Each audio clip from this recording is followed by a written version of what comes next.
Live class দেখার মাধ্যমে master বইটি শেষ করার মিশনটি মাস্টার বইটি কিভাবে পড়বো তার সিরিজের আরেকটি পর্বে স্বাগত জানাচ্ছি। আজকে আপনাদেরকে দেখাবো আমরা আরেকটি টপিক। ইতিমধ্যে আমরা দুটি পাঠ আলোচনা করেছি এবং আজকে আমরা আরেকটি টপিক দেখাবো, সেটা হচ্ছে এখানে একটা টপিক আছে যেটা আমাদের সবার কাছে খুবই পরিচিত একটা টপিক, যেটা হচ্ছে verbs, kinds of verbs, Jirat participle. এই কনসেপ্ট আমরা কিভাবে পড়বো, অর্থাৎ এক কথায় ওভারঅল ভার্বের প্রিপারেশনটা আমরা কিভাবে দিব।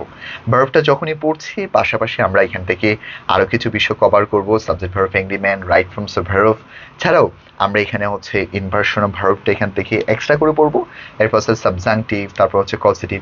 ওভারঅল বিষয় একটু দেখাবো কিভাবে আমরা ভার্বের প্রিপারেশনটা একেবারে পারফেক্ট ভাবে একটি ভার্বের প্রিপারেশন নিতে পারি। চলো সেই কনসেপ্ট আমরা একটু দেখি। ওকে, এখন আমরা দেখবো আমাদের ভার্বের প্রিপারেশনটা একটু কিভাবে নিব। সবাই আমাদের প্রায় সময় আমাদের যতগুলো লার্নার্স আছে সবাই আমাদেরকে জিজ্ঞেস করে যে ভার্বসের প্রিপারেশনটা আমরা কিভাবে নিব। যেমন এখান থেকে আমাদের অনেকগুলো কিন্তু প্রশ্ন প্রতি বছর আসে, প্রতি বছর একেবারে প্রতি বছর আসে।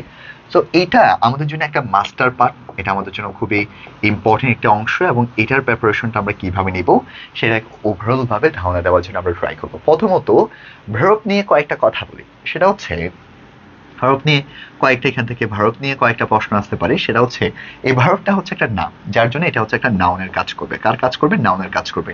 দ্বিতীয় বিষয় হচ্ছে every sentence must have a verb, every sentence must have a verb. এটা কিন্তু প্রায় সময় আসে যে ভার্ব ছাড়া আমরা কখনো একটা সেন্টেন্স তৈরি করতে পারবো না, every sentence must have a verb. এরপর তৃতীয় নম্বর কথা হচ্ছে আমরা ভার্ব ছাড়া কোনো সেন্টেন্স তৈরি করতে পারবো না, এটা তো আমরা সবাই জানি। সাধারণত ইম্পারেটিভ সেন্টেন্সের মধ্যে আমাদের সাবজেক্টে উজ্জ্ব থাকে, সেই সেন্টেন্সটি ভার্ব দিয়ে শুরু হয়, ভার্ব দিয়ে ইম্পারেটিভ সেন্টেন্সগুলো শুরু হয়। এটা হচ্ছে আমাদের ওভারঅল একটা কনসেপ্ট। এরপরে আমরা যখন ভার্বটা পড়বো এবং ইতিমধ্যে আমরা কনসেপ্টটা জানি, ভার্বের সেখানে দুইটি জায়গা থেকে আমাদের প্রশ্নগুলো হয়। একটা হচ্ছে ফাইনাইট ভার্ব এবং অপর আরেকটা রয়েছে, একটা রয়েছে আমাদের ফাইনাইট ভার্ব এবং অপর আরেকটা আমরা জানি সেটা হচ্ছে নন ফাইনাইট ভার্ব। কোন বিষয়গুলো কিভাবে পড়বো, ফাইনাইট ভার্বটা কিভাবে ওভারঅল ভাবে ধারণা দিব, নন ফাইনাইট ভার্বটা কিভাবে ওভারঅল ভাবে ধারণা নেব, সেই বিষয়গুলো একটু আপনাদেরকে দেখানোর জন্য ট্রাই করছি। একটু দেখেন finite, non finite overall preparation কিভাবে নেবে। প্রথমে আসেন ফাইনাইট। ফাইনাইট নিয়ে একটু কথা বলছি। ফাইনাইটের মধ্যে প্রথমে আমরা জানি ফাইনাইটগুলো হচ্ছে দুই ধরনের। একটা হচ্ছে আমাদের একটা আমরা জানি ফাইনাইটের মধ্যে আমরা প্রথমে জানি একটা হচ্ছে আমাদের মেইন ভার্ব। প্রথমে আমরা যেটা জানি সেটা হচ্ছে আমাদের মেইন ভার্ব। মেইন ভার্বের অপর নাম হচ্ছে প্রিন্সিপাল ভার্ব। মেইন ভার্বের অপর নাম কি? Principal verb. এটা একটু মনে রাখবেন।